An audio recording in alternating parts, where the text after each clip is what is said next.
Hello everyone, আসসালামু আলাইকুম। Welcome back to my channel. আশা করছি যে যেখানে আছেন আল্লাহর রহমতে ভালো আছেন। নতুন আরও একটি রান্নার ভিডিও নিয়ে চলে এসেছি। আজকে তৈরি করে দেখাবো খুবই সিম্পল একটা রেসিপি। চুলায় চা বসিয়ে খুব সহজেই তৈরি করে নেওয়া যায় এরকম একটা নাস্তার রেসিপি নিয়ে এসেছি। আজকে তৈরি করে দেখাবো সুজির বিস্কুট পিঠা। এটি তৈরি করতে খুবই অল্প উপকরণ লাগে। প্রথমেই লাগছে আমার একটা ডিমটা রুম টেম্পারেচারে আছে। আমি ডিমটা প্রথমেই ফেটিয়ে নিব। তার জন্য দিয়ে দিচ্ছি লবণ আর দিয়ে দিচ্ছি এখানে হাফ কাপ মতন চিনি। ডিমের সাথে চিনিটা খুব ভালো করে মিক্সড করে নিতে হবে। এই জন্য আমি একটা হ্যান্ড বিটার ব্যবহার করছি। খেয়াল রাখতে হবে চিনিটা যেন একদমই গলে যায়। তারপর এখানে দিয়ে দিচ্ছি আমি 2 টেবিল চামচ মতন সয়াবিন তেল। তবে চাইলে আপনারা এখানে বাটারটাও ইউজ করতে পারবেন। খুব ভালো করে মিক্সড করে নেওয়ার পরে এখন আমি এখানে অ্যাড করে দিয়েছি 1 কাপ মতন ময়দা। আপনারা এখানে আটাও ব্যবহার করতে পারবেন। তারপর এখানে দিয়ে দিচ্ছি পৌনে 1 কাপ মতন সুজি।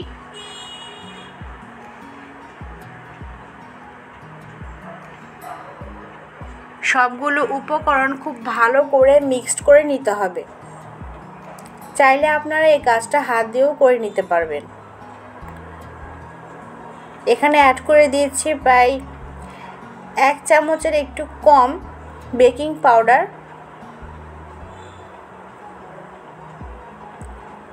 মিক্সড করে নেওয়ার পর একটা ডো তৈরি হয়েছে। এটা রেস্টে রেখে দিতে হবে প্রায় 15 থেকে 30 মিনিটের জন্য। 30 মিনিট পর আমি ঢাকনাটা খুলে নিয়েছি। এখন হাতের তালুতে অল্প একটু সয়াবিন তেল মেখে নিয়েছি। এখন বিস্কুটগুলো তৈরি করে নেব। বিস্কুটগুলো তৈরি করে নেওয়ার আগে অবশ্যই হাতে সয়াবিন তেলটা ইউজ করে নিতে হবে। চাইলে আপনারা ঘিটাও ব্যবহার করতে পারবেন। যে যেমন খুশি তেমন করে শেপ দিয়ে নিতে পারবেন আপনারা। এখানে আমি একটা লম্বা আকৃতির শেপ দিয়ে নিচ্ছি। তবে আপনারা চাইলে চ্যাপ্টা কিংবা গোল যে কোনো শেপই তৈরি করে নিতে পারবেন। অথবা চাইলে আপনারা কুকিজ কাটারটা ইউজ করে যে কোনো শেপ দিয়ে নিতে পারবেন। এই তো আমার সবগুলো বিস্কুটের শেপ দেওয়া হয়ে গেছে। এখন চুলায় ভেজে নিতে হবে। বিস্কুটগুলো ভাজার জন্য অবশ্যই একটু তেল বেশি লাগবে, কারণ এটা ডুবো তেলে ফ্রাই হবে। চুলায় একটু বেশি পরিমাণে সয়াবিন তেলটা আমি দিয়ে নিয়েছি। এখন একটা একটা করে বিস্কুটগুলো আমি দিয়ে দিচ্ছি।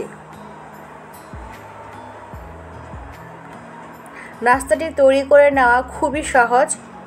বাসায় কোনো মেহমান আসলে কিংবা বাচ্চাদের জন্য টিফিনের জন্য এই রেসিপিটি তৈরি করে দিতে পারবেন। কিংবা বিকালে চায়ের সাথে নিজেরাও খেতে পারবেন অথবা বাচ্চাদেরকেও স্ন্যাক্স হিসেবে দিতে পারবেন। খেতে কিন্তু খুবই অসাধারণ লাগে।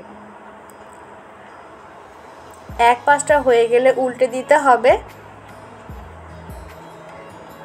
এই বিস্কুটগুলো ভাজার সময় চুলার আঁচটা মিডিয়াম রাখতে হবে, যাতে করে বিস্কুটগুলো ভেতর থেকে সেদ্ধ হয়ে যায় এবং সামান্য ক্রিস্পি হয়ে আসে। বিস্কুটগুলো প্রায় হয়ে গেছে।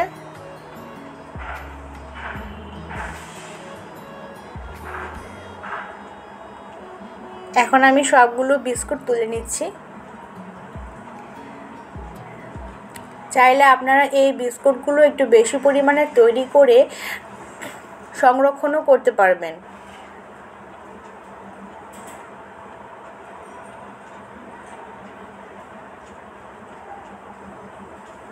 বিস্কুটগুলো একদমই রেডি, আমি তুলে নিচ্ছি।